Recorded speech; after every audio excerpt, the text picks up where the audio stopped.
First, I would like to introduce ourselves. I am Liza T. Villaluz. I'm Sandra Mary Goma. I am Dano Ricardi. I'm Karen Josh Burnaga. So ngayon, dito tayo sa area ng aming obserbahan. So, ang napili naming ecosystem is forest ecosystem. So, i-observe namin yung biotic, yun na yung living. Then, yung abiotic is living, non-living organism. So, let's go! What is forest ecosystem? Forest ecosystem is a scientific study of the interrelated patterns, processes, flora and fauna in the ecosystem and forest. Our first day of observation is nag-start kami nung January 17, 2025. Time is 12:15 p.m. So, ina-observe namin yung araw na yan is medyo makulimlim siya. Then, meron kaming 2 species na nakita. First is red cotton bug. The scientific name is Distergos cingulatus. It is also known as a cotton stainers, live in areas with plants in the Malvaceae family, such as cotton, okra, kapok, kenaf, and jute. The taxonomy classification is Kingdom Animalia, phylum Arthropoda, class Insecta, order Hemiptera, family Pyrrhoceridae, genus Distergos. Next is assassin bug. The scientific name is Eugorius plagiatus.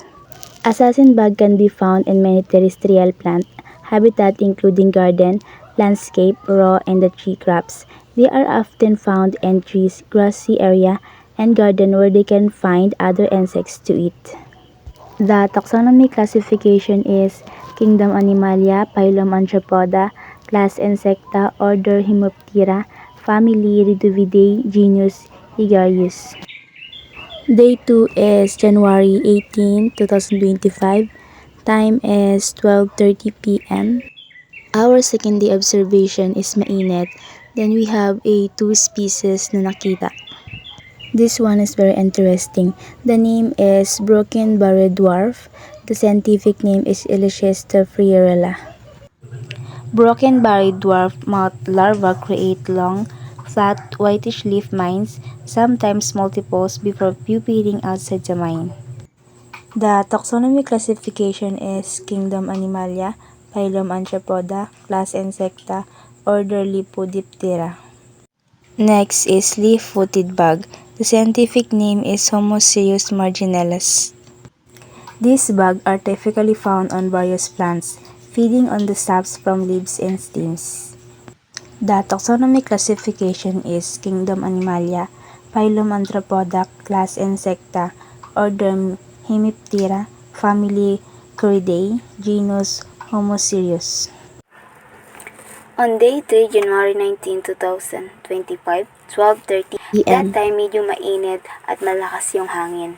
Nung araw na yan, may nakita kaming 2 species at ang unang species na nakita namin, Zelos loridus, scientific name Zelos loridus tal, Kingdom Animalia, phylum Arthropoda, class Insecta, order Hemiptera, family Ritoderidae, genus Zelus, species Zeloridus, habitat of Zeloridus that variety of deciduous dirt herbs and forested and residential areas. The second of species na nakita namin is giant African snail. Scientific, Asiatina folica, Kingdom Animalia, phylum Mollusca, class Castophora, order Cytolomotoptera, family Asiatinidae, genus Asiatina, species Asiatina folica. Habitat of giant African snail, derby and warm, humid climates in the areas with low vegetation. On day 4, January 20, 2025, 12:30, malakas din ang hangin yan at mainit, and may 2 species kaming nakita. And this species name is flesh fly. Flesh fly is scientific of Sarcophora bersea, Kingdom Animalia, phylum Arthropoda, classic Insecta, order Diphetra, family Sarcopteridae.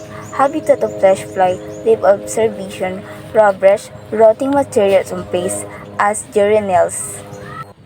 And next, the species na nakita namin on day 4, name is Saisomia megacephala, scientific Saisomia, kingdom Animalia, phylum Arthropoda, classic Insecta, order Diptera, family Colporidae, genus Cyclomia, species Megacephala, habitat of Chrysomia megacephala, also known as Oriental latrine fly. It's found in many regions of Philippines, including forest plum plantation of longan orchards. Day 5, nagbalik kami sa area namin ng 10:56 a.m. Then nag-observe kami, may nakita kaming dalawang species. First one is garden snail. Scientific name niya Cornoaspersum. Known by the common name garden snail, is a species of land snail in the family Lidae, which includes some of the most familiar land snail of all terrestrial mollusks. This species may well the most widely known. The taxonomy classification: Kingdom Animalia, phylum Mollusca, class Gastropoda, order Stylomatophora, family Hylinae, genus Cornu. Now, let's come up to the next species we found. Pantala flavescens is a medium-sized dragonfly that is found on every continent except Antarctica. It is known for its long-distance migration, which can cover up to 11,200 miles.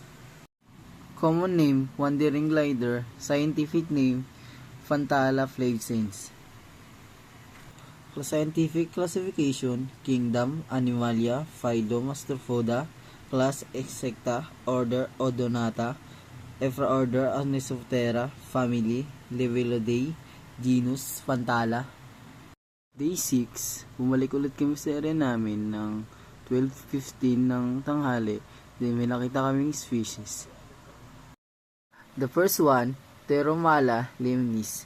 The blue tiger is a species of butterfly found in South Asia and Southeast Asia that belong to the verse-footed butterfly family Nymphalidae. More specifically, it is a part of the crow and tiger of the Dranaid group.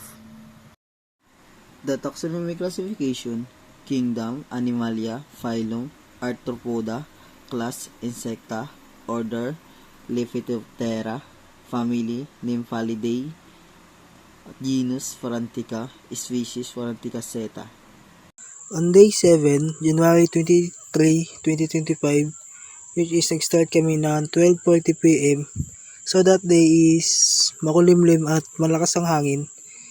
So we have 3 species na nakita namin. The first species, which is St. John's wort beetle. So the scientific name is Chrysolina hyperrhizii. So the kingdom is Animalia. The phylum is Arthropoda. The class is Insecta. The order is Coleoptera.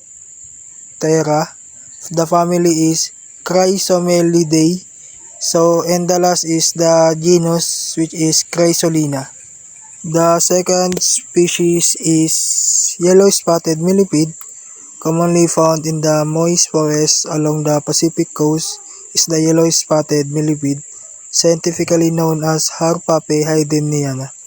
The scientific name is Harpape haydeniana. The kingdom is Animalia. The phylum is Arthropoda. The class is Diplopoda. The order is Polydesmida.